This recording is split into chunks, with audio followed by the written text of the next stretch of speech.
C++ मधील classes आणि objects वरील पाठात आपले स्वागत. यात शिकणार आहोत क्लासेस, ऑब्जेक्ट्स, एन्कॅप्सुलेशन आणि डेटा ऍब्स्ट्रॅक्शन. उदाहरणाच्या सहाय्याने हे बघू.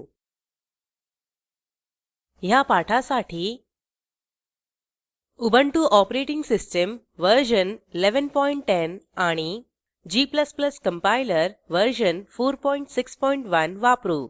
आता क्लासेस बद्दल जाणून घेऊ. क्लास कीवर्डच्या सहाय्याने क्लास बनवला जातो. त्यामध्ये डेटा आणि फंक्शन्सचा समावेश होतो. क्लास कोड आणि डेटा यांना जोडतो. क्लास डेटा आणि फंक्शन्स ह्यांना क्लास मेंबर्स म्हणतात.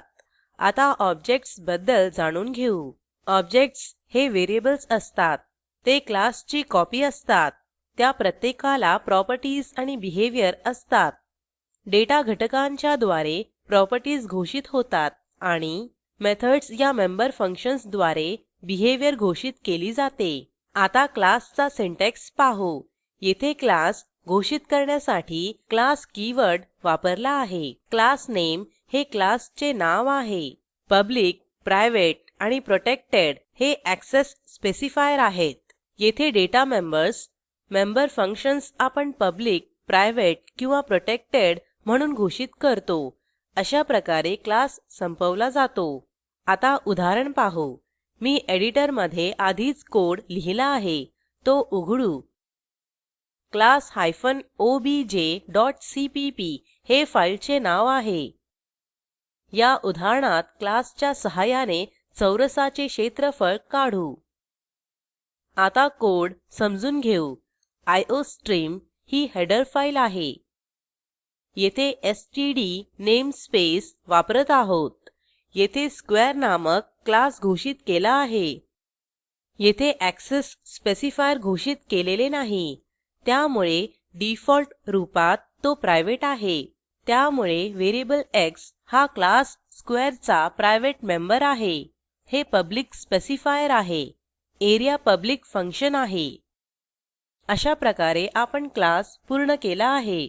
ऍक्सेस स्पेसिफायर बद्दल अधिक जाणून घेण्यासाठी स्लाईड्सवर जाऊ. Public specifier. पब्लिक स्पेसिफायर क्लासच्या बाहेर डेटा ऍक्सेस करण्याची परवानगी देते. पब्लिक मेंबर प्रोग्रॅममध्ये कुठेही वापरता येऊ शकतात. Private specifier. प्रायव्हेट म्हणून घोषित केलेले मेंबर्स क्लासच्या बाहेर वापरता किंवा ऍक्सेस करता येत नाहीत. प्रायव्हेट मेंबर्स केवळ क्लास मेंबर्सलाच वापरता येतात. Protected specifier. प्रोटेक्टेड मेंबर्स क्लासच्या बाहेरून ऍक्सेस करता येत नाहीत, परंतु ते डिराइव्ह्ड क्लासकडून ऍक्सेस करता येतात. प्रोग्रॅमवर परत जाऊ. येथे स्टेटमेंटमध्ये क्लासचे नाव आहे. स्कोप रेझोल्युशन ऑपरेटर आणि फंक्शनचे नाव. हा ऑपरेटर आवश्यक आहे. एरिया फंक्शन ग्लोबल फंक्शन नसल्याचे दाखवते.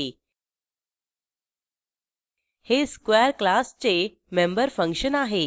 येथे इंट आ आर्ग्युमेंट पास केले आहे. आता स्कोप रेझोल्युशन ऑपरेटर जाणून घेण्यासाठी स्लाईड्सवर जाऊ. हिडन डेटा ऍक्सेस करण्यासाठी ह्याचा वापर होतो.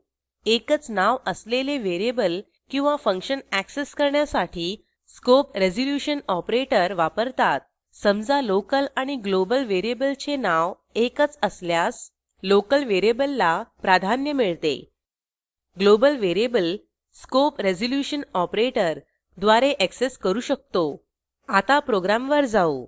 येथे a ची व्हॅल्यू x मध्ये संचित केली आहे. आपण चौरसाचे क्षेत्रफळ रिटर्न करू. x हा प्रायव्हेट मेंबर आहे. प्रायव्हेट पॅरामीटर ऍक्सेस करण्यासाठी a हा पब्लिक मेंबर वापरू. प्रायव्हेट मेंबर्स नेहमी हिडन असतात. हे मेन फंक्शन आहे. येथे एसक्यूआर हे क्लास स्क्वेअरचे ऑब्जेक्ट आहे. अशा प्रकारे ऑब्जेक्ट बनते. क्लास नेम पुढे ऑब्जेक्ट नेम. येथे एसक्यूआर हे ऑब्जेक्ट आणि डॉट ऑपरेटरच्या सहाय्याने एरिया हे फंक्शन कॉल करू. नंतर 4 हे आर्ग्युमेंट पास करू. x ची 4 ही व्हॅल्यू सेट करू. हे रिटर्न स्टेटमेंट आहे. सेव्ह वर क्लिक करा. प्रोग्राम कार्यान्वित करू टर्मिनल उघडण्यासाठी Ctrl Alt आणि टीटी ही बटणे एकत्रितपणे दाबा कंपाईल करण्यासाठी टाईप करा g space class hyphen OBJ dot CPP space hyphen O space class enter दाबा टाईप करा class एंटर दाबा आऊटपुट असे दिसेल area of the square is 16 आपल्या प्रोग्रॅमवर जाऊ आतापर्यंत आपण पाहिले क्लासमधे डेटा आणि फंक्शन एकत्र होतात क्लास हे सिंगल युनिट आहे ज्यात डेटा आणि फंक्शन एकत्रितपणे येतात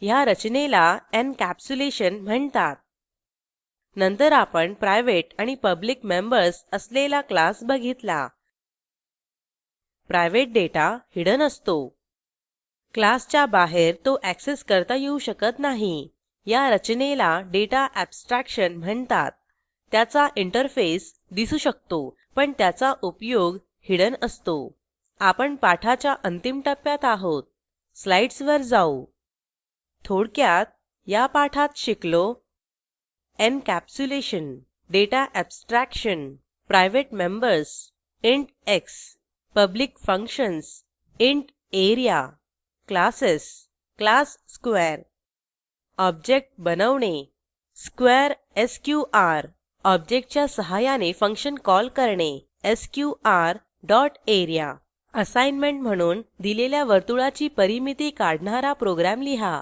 स्क्रीनवर दिसत असलेल्या लिंकवर उपलब्ध असलेला व्हिडिओ बघा ज्यामध्ये तुम्हाला प्रॉजेक्टचा सारांश मिळेल जर तुमच्याकडे चांगली बँडविड्थ नसेल तर आपण व्हिडिओ डाउनलोड करूनही पाहू शकता spoken tutorial project team spoken ट्युटोरियलच्या सहाय्याने कार्यशाळा चालविते परीक्षा उत्तीर्ण होणाऱ्या विद्यार्थ्यांना प्रमाणपत्रही दिले जाते अधिक माहितीसाठी कृपया contact@spoken-tutorial.org वर लिहा स्पोकन ट्युटोरियल प्रॉजेक्ट हे टॉक टू अ टीचर या प्रॉजेक्टचा भाग आहे यासाठी अर्थसहाय्य The National Mission on Education through ICT, MHRD, Government of India यांच्याकडून मिळालेले आहे यासंबंधी माहिती पुढील साईटवर उपलब्ध आहे सहभागासाठी धन्यवाद